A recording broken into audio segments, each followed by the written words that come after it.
Both sides of the mask have now been sewn. You can see. I was careful to try to do strong anchors at both ends because it makes turning it much easier. So turning it, literally all I'm going to do is open it up and flip it. None of the ends are done, so it makes it really, really easy. And here I have my mask, okay? Now you can ask me to iron it for you. Unfortunately, I'm not allowed to let you use the iron in class. I'm not supposed to because of insurance, okay? But, or safety, I guess. But what you can do is you can see what I'm doing right now is I'm just using my fingers and I'm making sure that this is unfolded right up to where the seam line is.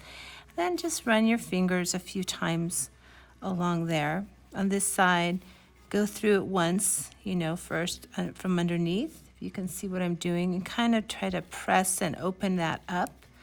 And then you can go back with your fingers and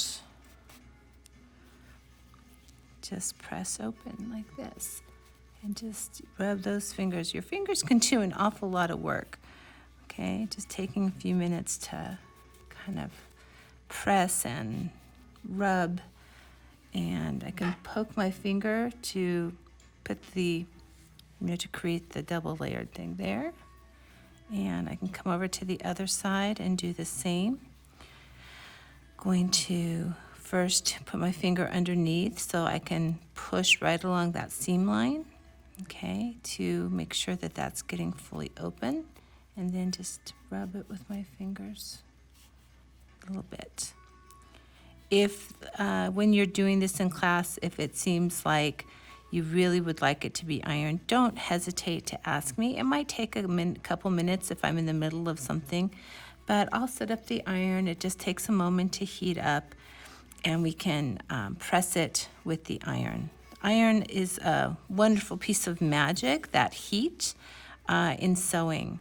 Even though we generally have been trying not to use it or haven't been using it, it makes everything a lot easier sometimes. Okay, so that's done. All right, so I've got my mask partially done. Okay. That's the whole process of flipping it. Now, I'm going to prepare to put in my side seams, or my side pieces. And to do this, we need to find the center. So I'm going to fold this in half, just like that. And then when I have that little fold there, I'm going to take my pin, and I'm going to just put my pin through there to mark it. Now, if you would prefer to use your pencil, when you're doing it, that's okay too.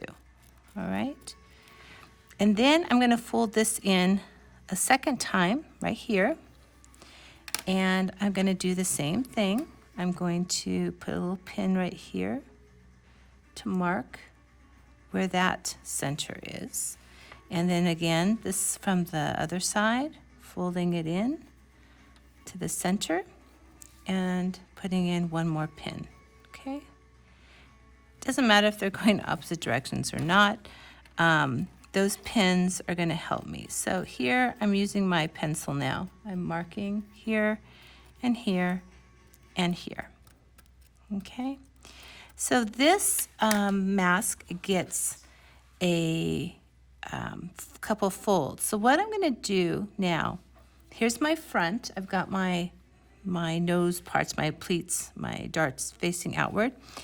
I'm going to actually, from the left, I'm going to fold towards the center where those two pins are, and I'm going to have those pins kind of touching, and I'm creating a little pleat right there, okay?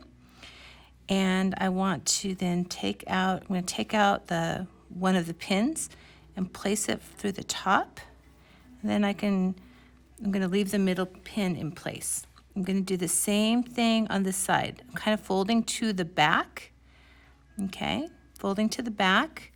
When my two pins meet, I'm going to take out the bottom one and put it in the front like this. Now the center can come out. Okay, so I folded those to the back. You can see they meet in the center. And now I have one of my pleats done. So I'm going to turn it over to the other side. I'm going to do the same thing again. I'm going to first fold side to side and find the center. And in that little, I'm going to you could either make a mark. I like putting a pin. I think it's easier. Okay. So I have a pin. Oops, did not go all the way through. Just reface that. Okay, have one in the center. Then I'm going to take from the left side, fold it to the center pin, and then I'm going to go in and out right there on the fold. Okay, and then finally from the right side, I'm going to fold it here and get a crease right there, and take one more pin, and I'm going to just pin right through that fold. So I'm marking it. Okay. Now I'm going to create my fold again. So from the right, I'm going to go backward and line up the two pins, and that's going to create one fold. I'm taking the left-hand pin out and putting it on the front to hold that in place. And then I'm going to do the same thing with the right side. I'm actually folding towards the back till those two pins touch, center pin and what was my right pin. I'm going to take that right pin out, and actually I'm going to make sure that I line up the edge here. Okay. And put another pin in there. So my two pleats have been pinned. Okay, so that's ready to go. And all I'm going to do now is I'm going to do a very quick running stitch across.